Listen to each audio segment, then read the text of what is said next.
name is Kim. I'm one of the trainers here at the aquarium, and you're going to be meeting our two youngest California sea lions in just a moment. Now, our first sea lion you're meeting is our 12-year-old female.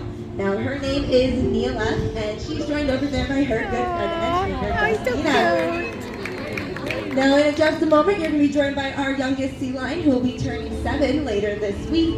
Her name is Lucy, and she's joined over there by her good friend and trainer, Jenna. Yay, say hi. And do not be shy during our presentation today. If you see anything you'd like, do make sure you make lots and lots of applause for them, because they really do appreciate all of that noise. Aw, say yay. And that is perfect, just like that, folks. Now, both Lucy and Neela here are rescued California sea lions.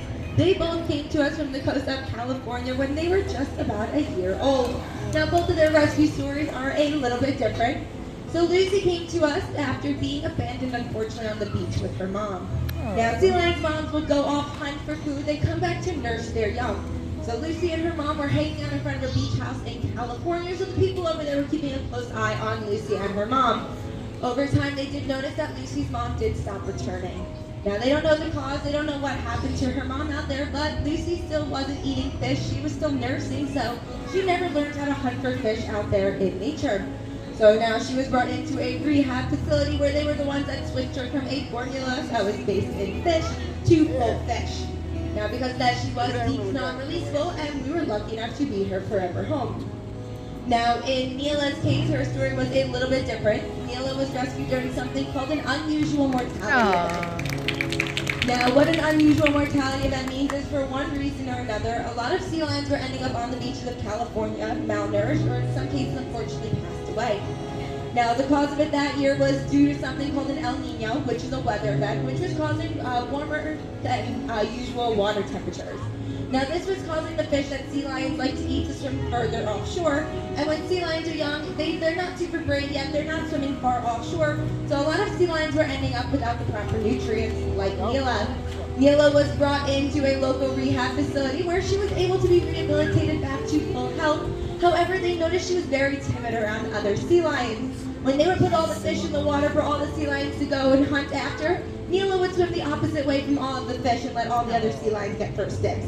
Since they saw she wasn't really hunting for her food, they decided she wouldn't be a good candidate for re-release, because they thought she would probably end up right back there in a little while, not finding food again. Now, both these guys have become amazing animal ambassadors for their species ever since, inspiring tons of people every day to learn about them and what you can do to help protect them. Now, a big threat to sea lions is litter in the ocean. So make sure you always use your reusable water bottle or shopping bag, but also making sure you eat sustainably sourced seafood. If you're a fan of eating seafood, when you go to purchase or buy that fish, go onto a website called seafoodwatch.org. You can type in the fish that you're going to be buying, and it will let you know if it comes from a sustainable population. That way, that just means that we're making sure that there's enough fish for sea lions to enjoy, and you as well. If it's not from a sustainable population, it'll give you good alternatives, so that way we can make sure there's enough fish for sea lions out in nature to enjoy as well. All of the fish that we give to our guys do come from sustainable sources, and in addition to that, we also hand check every single fish that we give to our animals.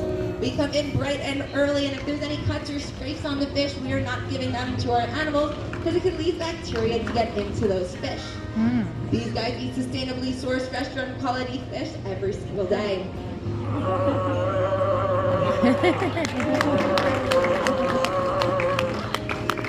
Lucy was just demonstrating her beautiful singing voice for all of you. Now, that is a very typical barking noise that California sea lions are known to make. Now, they actually get their name as a sea lion because they make a barking or roaring noise when they vocalize. Now, each sea lion does have their own unique voices, so if you ever go out to California and you see those hundreds of sea lions all hauled out on land together, each of them having their own unique vocalization, it makes sure that they're able to find each other. If there's a mom and a baby, they are able to find each other back out there. Now, we do have 4 sea lions here at the aquarium. Our other 2 sea lions, Java and Bunker, who are 23 and 24. Java will be turning 24 tomorrow. We'll be having their training session following Lucy and Neela's. We do like to work with only 1 animal per trainer at a time. That way there's never any competition for food or attention. Now, like I haven't mentioned, these guys are California sea lions. Their cousins, the true seals, live out here in our waters during the winter months, but these guys are native to the west coast. With Neela's help today, we're going to answer a very popular question, which is how do we train the behaviors that you've been seeing throughout our presentation so far. Now, a very simple behavior that they learn, that they start off by learning, is called a target, which means they learn to place and hold their nose to their trainer's face. Aw. Once they're comfortable with this basic behavior, we're then able to transfer it to training tools or to even some toys around their habitat, like that buoy that's suspended high above the water. Now, once Neela was comfortable targeting that buoy, we were able to start moving it all around her habitat while still asking her to target it, which has allowed us to shape some really cool behaviors like jumping. Now, that buoy did start out at the surface of the water, and over time we've been able to raise it up higher and higher to the point where you see it's at today. Now, sea lions can jump around 10 to 12 feet out of the water, which is about double their body length, and even swim upwards of speeds of 25 miles per hour in short bursts.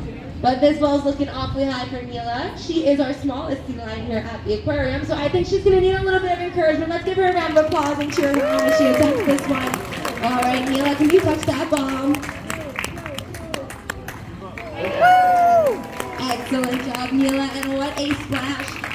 And for doing such a great job with that behavior, along with all the behavior stacks of both Neela and Lucy throughout our presentation.